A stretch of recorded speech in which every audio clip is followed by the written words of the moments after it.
ҳаргиз ба одамҳои меҳрабон захм назан, чун ба ту низ захм хоҳанд зад.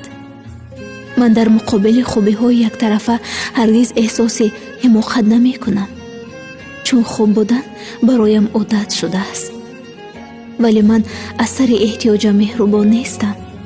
ман аз дӯстдориям бо ту меҳрубон будам. ман дунёро кӯчактар аз он мебинам ки бадӣ кунам.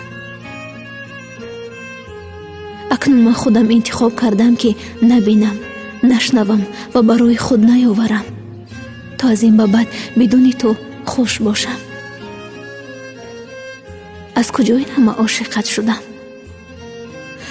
агар ошиқат намешудам, ҳоло ин дардҳо ҳамроҳам набуданд. мегӯянд барои хушбахтият мубориза бар. аммо чӣ хел ман барои хушбахтиям мубориза барам, дар ҳоле ки хушбахти